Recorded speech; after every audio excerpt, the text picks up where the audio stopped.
This is the Life's Better podcast, a podcast dedicated to the fact that life is so much better with God, community, and purpose. My name is Jonathan, Josh Doolin right here, as always. And today, Josh, we are going to be discussing something that if we implement it into our lives, and it takes a little bit of effort to do it, it is scientifically proven to increase our physical health, our emotional health. It will allow you to actually sleep better at night. If you running a mile every day. It is not, but I'm going to ask you to throw that in there. So it also has the ability even to make us less aggressive. So if you've got a kid who's got all kinds of aggression, maybe you want to implement this one. Allows us to have more empathy towards other people. It gives us a greater sense of self-worth. It builds resilience, and the list could go on and on and on. What is this magic potion that if we take it in our lives, all these blessings will come? It's got to be elderberry. It is not elderberry. I couldn't even say that one. Do you know what that is? I believe that's from Lord of the Rings, correct? No, Am that's I like wrong? an actual thing. Oh, anyway, no. we won't go into that. But It must be something else. It is, Josh. Gratitude. It's gratitude. That's it. So if you are someone who is paying attention to the calendar, you know Thanksgiving is coming up. And so we decided, let's talk about being thankful, having a heart of gratitude. And you know, Thanksgiving is wonderful for multiple reasons. It's like an illegal holiday where you are given the legal right to eat as much mashed potatoes and gravy as you want without feeling guilty. And at the same time, hopefully practice some Thanksgiving. guilt sets in the next day when you look in the mirror. You know what? You push it off. Just push it off until the beginning of the year. That's what most people do. And then they get serious about their waistline. But what we're going to be doing is talking about gratitude. Before we get into that, though, what we are wanting to talk about is some ways that Josh and I experience Thanksgiving and some random thoughts on Thanksgiving. We're calling the segment Thanksgiving Q&A with J and J. And it only took me about 45 minutes to come up with that. So, all right. So, Josh, I'm going to let you ask me the first question, and I'll answer. All right. So I all of these are Thanksgiving related. The first one is, which Thanksgiving food is most overhyped to you? Overrated Thanksgiving food? You know, it's got to be the turkey. And, really? Whoa. And here's the reason why. Not that I'm hating on the turkey, but when you have a day that is nationally branded as Thanksgiving and people call it Turkey Day, like you've already hyped turkey. Now I love turkey as much as the next guy, but man, I mean it's got to be turkey. That's the only thing that seems overly hyped. I totally disagree, but that's okay. All right, Josh, how about this one? What is the weirdest thing that you've eaten on Thanksgiving? Okay, so this one's hard for me because I feel like even if most foods, if you just think about it long enough, you're like, that's weird, right? Like that's a strange thing. I think the weirdest thing to me is sweet potato casserole. Okay. Just because it's not like everybody, and the only reason I add it, because it's not that weird, right? Like it's very tasty, it's very good, but like the fact that we treat it as a side and not a dessert is very odd to me. How do you usually experience your sweet potato casserole? So, there's a couple variants. The very first time I ever had it when I was a kid, I thought it was a dessert because like did it have the marshmallows on top? It had marshmallows. It had caramel over the top of it. Wow. It had pecans. Like it looked like a dessert. Yeah. And I saw everyone scooping it on for like and I remember always being told, okay, you can't have dessert until after your meal. So like my mom was like, no brownies, no cookies over there, but you can have this crazy like dessert thing on your. And I was just like, why don't the rules apply here? Why is this okay? But I'm with you. I loved it, so. It should be probably on the dessert table. It's so good though. It is good. But it's definitely a dessert. Yeah. You know, the strangest thing that I've eaten, just because I have to talk about it now, please. is something called piecaken. Have you ever heard of piecaken? No. It is the dessert version, you brought it to my mind, the dessert version of the turducken, which is that multiple meat thing. I was thinking that. So pie, cake, and something else. You actually have 3 layers of pie. So a pie on top of a pie on top of a pie, and there's like frosting in between each one. Oh, no. And then you put cake batter around it, bake it, and then frost it again. And it's just a behemoth, and honestly, super strange. And Was it it's good? Super awesome. Yeah, I was all about it. That seems like too much. Too many steps. Too many steps. All right. So my next question is, if you could have this one. The more I thought about it, the more I was like, this is actually a really hard question. If you could have one Bible character at your Thanksgiving meal, who would it be? Yeah, so Jesus, obviously. Oh, but yeah, I think that was that's the the stipulation. obvious. Can't have Jesus You can't there. have Jesus. You can't throw in the, well, then I'd have It'd be God. great you know. because he could turn all of the water into wine, make it an even bigger celebration. Wow, I don't know how your Thanksgiving meals are, but We don't have wine unless That's- Jesus was there, so. yeah. Okay, so here's the thing. If I was having anyone, I'd have to narrow it down. Like, okay, am I just trying to have a good time? Are they there for entertainment's sake? If I'm putting all that aside, selfishly, it's like, okay, I've got some questions that I want answered. Okay. Like on a theological level, Okay. if I could have somebody, I would want somebody there who has in the past given me a lot of like head scratching and wondering, did you really mean this, or was it possible that you meant this? I'd have the Apostle Paul. I've got Okay, questions. yeah, I've yeah. got questions that I want Yeah. some theological answers for, and so I'd invite him. Yeah, I feel like, I don't know, with Paul, like he might get like upset or like heated about some type of argument at the table. I don't know. I was going down the same route, and I was thinking of Barnabas. Okay, I was like, he's just so he like can the encourage encourager. you. Yeah. Like This is wonderful. he just seems turkey. extremely Not thankful. overhyped. You know, like I don't know. That was my thought. All right. What is one of your fondest Thanksgiving memories? Fondest Thanksgiving memories. So my one of my fondest ones is tied into my love for cooking. So one year I finally got to cut like the turkey or whatever, and my parents had got this like crazy cool like electric knife, and they're like, yeah. oh, you can try this out. Yeah. And I sliced my finger open, like it was really bad with that. And so the reason I'm thankful is the year after. I got asked to do it again, and on top of that, I got asked to do the turkey, like because they know I was starting to get into cooking, and I was Yeah. like, okay, this is like the year I'm gonna get to do the turkey for the first time. It's on Thanksgiving, all of this stuff. I call up my uncle-in-law. It's Emily's uncle, and he has a what is it called? The Deep green fry- egg, oh, yeah, big green sorry. egg, and I spend like 7 to 8 hours. Actually, I spend even more because I did the prep work before. Okay. But like 7 to 8 hours slow cooking this thing on the big green egg, and it was the best turkey I've ever Was it time well had. spent, or were you thinking, yeah, it was great, but man, I know- could use half of my day back? So here's the thing: when you're doing that, you know you only have to check it like and it's pretty regular. Like you got to get like the temperature just right, edging that thing like every 10 to 15 minutes. Okay.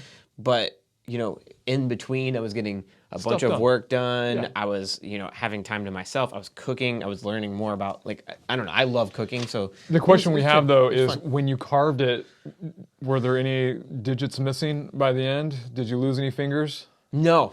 I had all my fingers. Good. And there were jokes that were said, but like course. but all the jokes stopped the moment people tasted the turkey. They were like, like, "This is a great job." That memory had been forgotten. Josh did a great job. So yeah. That's cool.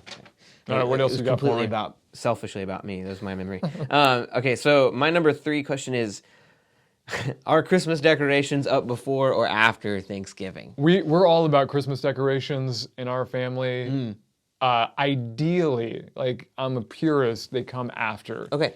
But there are times where that Thanksgiving weekend is just packed, and it's one of those, yeah, we're going to be going here and there, and it's like, so there have been some years where they've gone up the weekend before. Yeah, it all is according to how Emily's feeling. Like if she needs some extra cheer, we might put them up before. But typically, and this is like growing up, like we actually turned that next day Yeah.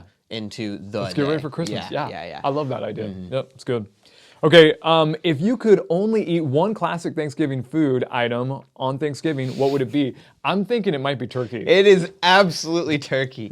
Jonathan, this was egregious that you think it's the I'm most sorry. overhyped I one. can't think of any other food that would be more hype than turkey. And so if we're just talking I about think it meets overhyped- it, and sometimes it even Never. exceeds it. Like Junior, Never. your turkey is incredible. Like if it's like it, I could take a plate of turkey over anything else easily. So, Josh, you're going to want to punch me in the face after this. I could easily go through the entire Thanksgiving meal without even experiencing the turkey. Listen, that is okay. This Thanksgiving, every single bit of turkey you have, I will gladly take. I'm just going to keep a little doggy bag for Josh. Okay, cool. I think you got one more for me. Yeah, it was your question. Okay, if you could make a float for the Macy's Thanksgiving Day Parade, what would it be? This was my question that I had trouble thinking of. I was like, Thanksgiving things. Oh yeah, there's the dog show and there's the Macy's Thanksgiving Day Parade.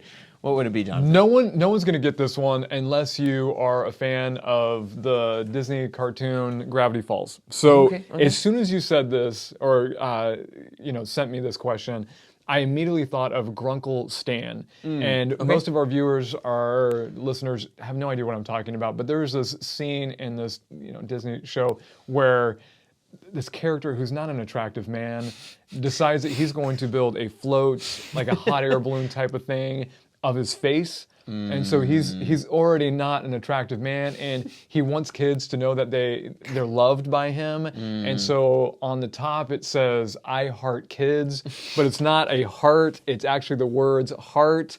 And the float thing goes up, and the H and the R fall off, and so it's his face saying, "I eat kids."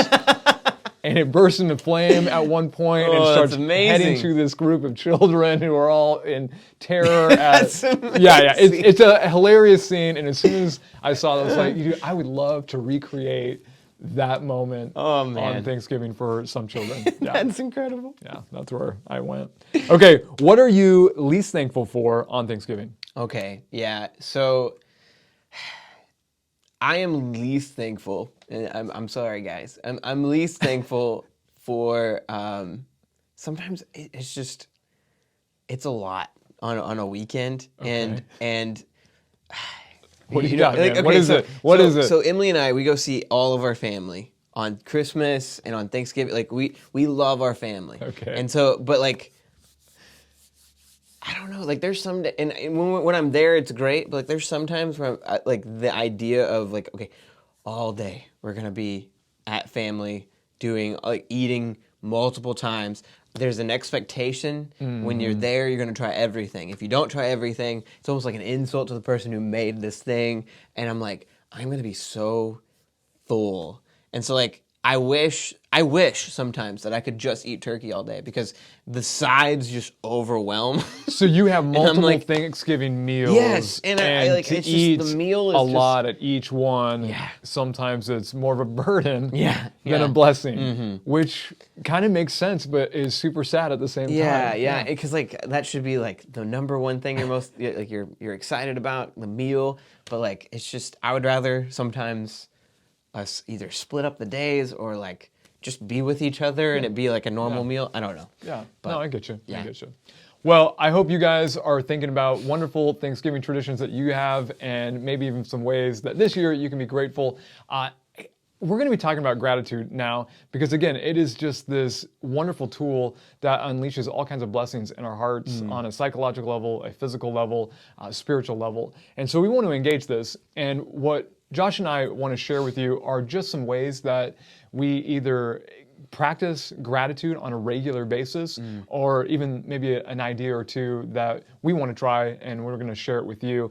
And so when I talk to people about gratitude, it's one of those things that I try to emphasize like, hey, this needs to be a part of your life. And I typically get one of two responses. Either it's the, you know what, that needs to be a part of my life. I haven't really thought about making that a regular rhythm of each and every day. Or it's the, yeah, I tried that. You know, I used to watch Oprah in the 90s and we're supposed to be grateful. It didn't do it for me. It's overhyped. And if you're in that second category and you're kind of rolling your eyes and like, oh, gratitude, yeah, here we go again. Here's the thing, you're probably doing it wrong. Like, honestly, if this was something that you thought, I was hoping for more and didn't deliver, you're probably doing it wrong. So we're gonna share some ways that maybe you can do it right. And so I'm gonna start first, and I'm gonna share the first exercise, which is the can of beans gratitude exercise. I'm so excited to learn can what of beans. This is. So I did not come up with this. I read about it by a guy by the name of Seth Fortin. Pinnock actually came up with it. And all you need is a can of beans, which I happen to have right here, a can of beans, and a spoon, as well as a can opener, unless you've got one of these cool little top things that just will pop it right off. Yeah. And then you decide one meal out of the week. And this is not an ongoing, you don't do it every single week, but definitely try at least once, where you say, okay, one meal, I'm going to open up that can of beans, and that's going to be my meal. You don't get a special bowl that you get to pour the beans in. You cannot heat it up in the microwave or on the stove. It is just you, the can of beans, and a spoon. I've got 2 spoons here. One spoon is for you, Josh, because we are actually going to participate in this. Oh, no. But while you're eating the beans, what you need to do is just pause, and you can maybe a fun way to do this would be just to imagine that you're, by a campfire, maybe in Yosemite, and try to think as many things that you can be grateful for. We're going to participate this in just a moment, but think about, okay, the texture, it might be nice. I don't know. We're going to find out. The taste might be far more delicious than you thought. You may go a different direction, and you might start to think, okay, think about all the different people that had to be a part of making this can of beans. I mean, this is where my mind immediately goes. I think, okay, just the metal alone had to be mined, maybe recycled. The factories had to lay that metal out and create a can. You think about the farmers who had to actually plant, harvest, deliver it to some factory where they cooked the beans and eventually just showed up in your pantry, right? There's hundreds and hundreds of people's hands that went into this, let alone the paper that went into the label and the ink. I mean, there's just so much. Or you can go a different direction and you can just realize, okay, this is awful. But the cool thing is, tomorrow when I have breakfast, I will have far more variety in my diet. And you get to have that variety every single day. I mean, food shipped in from all around the world. And so it's just a way to be grateful. Josh, you ready for this, man? Yeah, that's the only place my mind went, was the negative side of gratitude of, oh my gosh, I'm thankful I don't have to eat this normally. Oh gosh, it looks disgusting. Josh, do you not like beans? No. I like refried beans are okay. This is just, and if you're wanting to know, okay, wait, where can I get those wonderful? Gosh. This is Kroger's Great Northern white beans. So let me get my spoon. This might be the worst thing Jonathan's ever made me do. You know what? This is a gratitude exercise, Josh. All right, here we go. I'm thankful for all the things that Jonathan has made me do besides this. No, I gotta say that's pretty good. That is far better than I thought it was gonna be. It's not bad. Clearly, they've added sodium, because I could eat this can of beans and really enjoy it. Josh, you're not feeling it? No. Really? You know what? I'm going to go for a second spoonful. Who needs lunch, right? This is wonderful. And at the end of your time of experiencing this wonderful, tasty meal, I would encourage you to maybe even share your gratitude with God, who provides you food every single day with a lot of variety and maybe, at least in Josh's case, better tasting food than our wonderful Great Northern white beans. All right, that's the first gratitude exercise. Clearly lost on Josh completely. So sorry, I'm ruining it. But I'm going to turn that over to Josh now. I don't know about Josh, but maybe we need to pause and wash our hands, because I got bean all over it. Okay, so for my first practice of gratitude that you can implement is something that Emily and I have done, but at the same time, over the summer we kind of lost it a bit, and we're trying to bring it back. It's just one of those things where summer gets really, really busy, but when you have time and you have your normal schedule in play, this is a really engaging and fun way that you could probably get your whole family to be involved. But we call it the love languages game. Oh, cool. And we realize that we enjoy expressing gratitude to people, but we don't. It's not intentional in our brain. It's not a weekly thing that we intentionally do. And so we were like, okay, this needs to change. How can we do that? And of course, I'm big into games, and so we created our own little game. It's this bucket that we have of as many names that we are regularly around that we can think of. And then we have this nice thing that Emily printed out that has the 4 love languages on it. And so we'll pull out a name. There's actually 5. Oh, well, 5 love sorry. languages. One of them we leave out, which is physical touch, just because some people might Think that's a little creepy? think that's a little creepy. Okay. So for all the other ones, we have, and I'll name them as we go. We might pull out a name, and then we decide with that name, okay, how can this week, or actually we've linked it to 2 weeks because we've realized we get burnt out very quickly if we don't do that. So we pull out the name. It might be one of our students at church, and so it has the 4 that we have written there are words of affirmation, acts of service, which is the one that we kept forgetting, quality time, and also gifts, a gift. And so we take that name, and the first one's always the best because it's like, okay, we can decide which of the boxes they're going to go into, and then we pull out another one, and until we fill all 4. And sometimes you pull out a name, you're like, oh, maybe we should switch to, and we cheat. But then your goal of the game is over the next 2 weeks.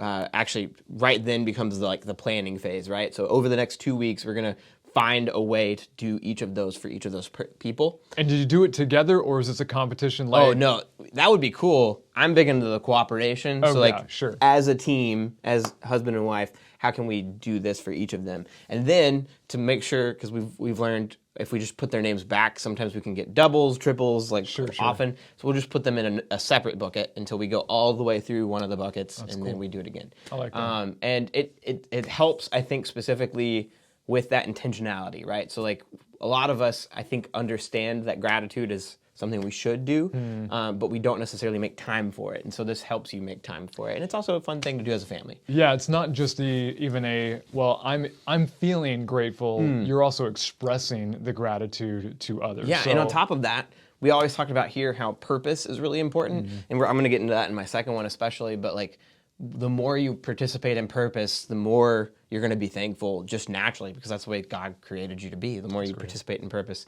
So this gives you a purpose for those next 2 weeks. All right. Well, my second one isn't as weird as the can of beans.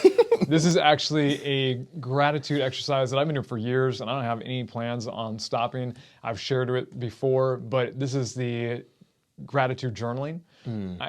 As soon as I share that with people, usually I'm kind of met with you're a journaler, okay. And immediately, particularly if I'm talking with a guy, it's like, what are you, like some teenage girl who's like, dear diary, So I know there's some baggage when it comes to journaling, but if you've tried it and you're like, it's not for me, again, I would go back to, this might be one of those that you're doing wrong. Let me give you kind of some encouragement when it comes to living this out. I would say do it daily if you can, but if you skip a day, just get back into it the next day, but make it a rhythm of your life and try to get lost in the details because the dividends are in the details. And here's what I mean by this. So USC a number of years ago did a study where they had groups of students come in for these journaling exercises. One group was tasked with the job of just journaling about things, just kind of general ideas. Like I'm grateful for my job. I'm grateful for school. And they were just very generalists. The second group were supposed to get lost in the details where they came up with just one thing that they're grateful for and they wrote no fewer than 5 sentences really dissecting why they're grateful for that one thing. And then the third group focused on just some reasons why they're better off than other people. Now, what they found is that second group was far more enthusiastic in life. They had, in fact, they even described it as having an excitement and an elation about life. They were alert, they were less tired, sad, and lethargic than the other two groups.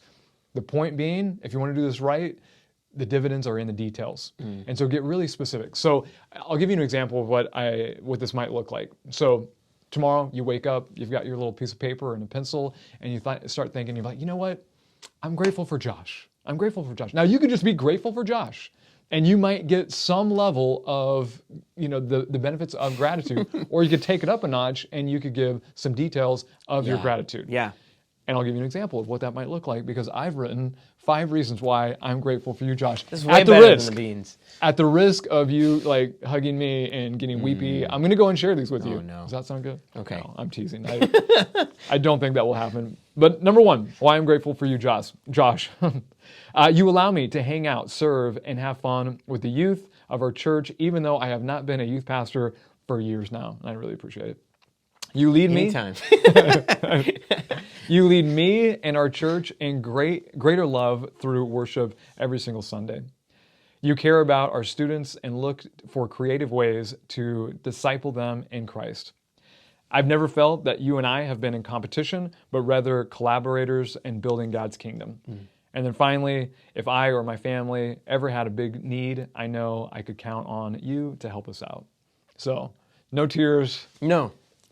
But I'm grateful for you. See, it's a little bit better than just saying, hey, I'm grateful for Josh. Get lost in the details, and that's usually where those dividends really pay off. Yeah.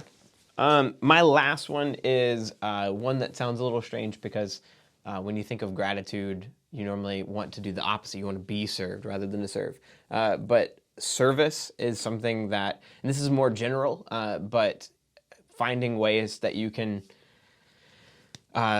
use your time and use your energy to really serve another person, whether it's in your community, whether it's as simple as buying somebody that you noticed every single day is out sitting begging for food, like or money, like bringing them a meal, or it could be way more like committal, like at church, if there's a specific area that's on your heart that you feel like God's been pushing on you, like students or little kids or tech or whatever it is, finding ways to jump into those, because the more you serve, the more you participate in what God has called you to do, which is to be a light here on earth and to use each day and give it back to Him. The more you do that, the more you find gratitude, I think. And definitely for me, like the more I feel, in a way, we're almost like tools that God has created, the more the tool is used, the more useful it feels. Yeah. And so whenever I'm serving, it's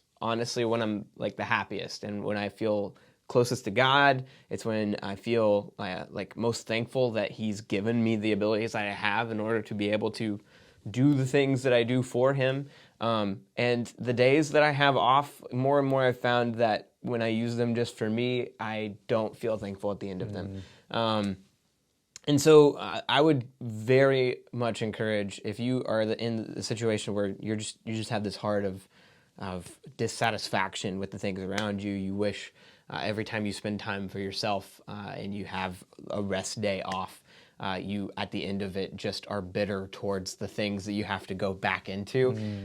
Just find ways to really fulfill your purpose, which is loving and serving others. And I promise you that you'll have a deeper heart of gratitude at the end of it. That's good. I like that a lot. Well, with Thanksgiving right around the corner, we hope that you engage in a few of these gratitude exercises. And maybe around Thanksgiving, if you're not into the turkey, there is some wonderful white beans that are delicious, no matter what Josh says. Enjoy loving God. Enjoy the community that you have this season. And as Josh had already said, live that life of purpose.